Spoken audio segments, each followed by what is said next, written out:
Hello friends, I'm Pratibha, self-trained narcissistic abuse recovery life coach. Narcissistic abuse பற்றின கன்ஃபியூஷன்ஸையும் டவுட்ஸையும் clarify பண்ணிக்கிறதுக்காகவும் ஹீலிங்காகவும் என்கிட்ட paid session attend பண்ணணும்னு நினைக்கிறவங்க ஸ்க்ரீனில் தெரிகிற இந்த வாட்ஸ்அப் நம்பருக்கு மெசேஜ் பண்ணுங்கள். உங்கள் வாழ்க்கையை மாற்ற போகிற 30 நாள் சேலஞ்சோட 4வது நாள். நார்சிசிஸ்டிக் ரிலேஷன்ஷிப் அப்யூஸோட தாக்கத்தால் செல்ஃப் அபேண்டன்மெண்ட் மோடில் சர்வைவ் பண்ணிகிட்டு இருப்பீங்க. அதாவது உங்களோட சுய தேவைகளையெல்லாம் மொத்தமாக கைவிட்டுருவீங்க. உங்கள் அடிப்படையான தேவைகள், உங்களோட ஃபீலிங்ஸ், இமோஷன்ஸ், பவுண்ட்ரிஸ் எல்லாத்தையும் இக்னோர் பண்ணிடுவீங்க. குடும்பத்துக்குள்ளே எந்த பிரச்சனையும் விரிசலும் வந்துடக்கூடாதுங்கிற பயத்தில் நீங்கள் எல்லாத்தையும் சகிச்சுக்கிட்டு போவீங்க.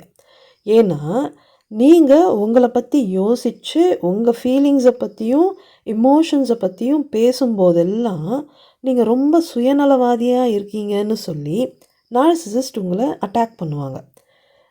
அந்த சமயத்தில் பெரிய ட்ராமாவே நடக்கும்.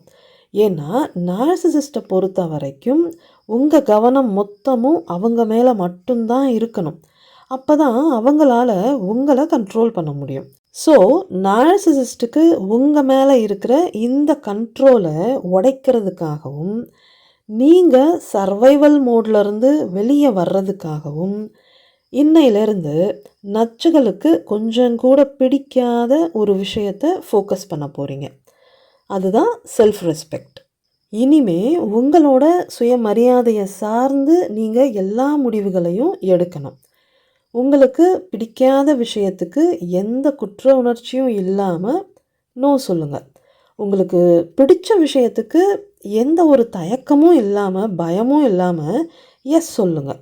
அவங்களோட ட்ராமாவில் பார்ட்டிசிபேட் பண்ணாமல் அமைதியாக விலகி போயிடுங்க. உங்கள் ஃபீலிங்ஸ்க்கும் எமோஷன்ஸ்க்கும் மரியாதை கொடுங்க. மற்றவங்களுக்காக உங்களை நீங்கள் சுருக்கிக்காதீங்க. மொத்தத்தில் உங்களை நீங்கள் மரியாதையோடு நடத்துங்க. சுற்றி இருக்கிற எல்லாருக்கும் எந்த அளவுக்கு நீங்கள் மரியாதை கொடுக்குறீங்களோ அந்த அளவுக்கான மரியாதையை முதல்ல நீங்கள் உங்களுக்கு கொடுக்க ஆரம்பிங்க. நீங்கள் இந்த சுயமரியாதை அப்படிங்கிற அந்த பவுண்ட்ரிக்குள்ளே ரொம்ப ஸ்ட்ராங்காக நிற்கும்போது நார்சிசிஸ்டோட கண்ட்ரோல் கேம் ஆட்டோமேட்டிக்காக கொலாப்ஸ் ஆகும். உங்கள் லைஃப்பில் நிறைய பாசிட்டிவான சேஞ்சஸ் நடக்கும். இதுதான் உங்கள் சுதந்திரத்துக்கான 4வது சேலஞ்ச். பத்திரமா இருங்க, பாதுகாப்பாக இருங்க, சந்தோஷமாக இருங்க. Bye friends.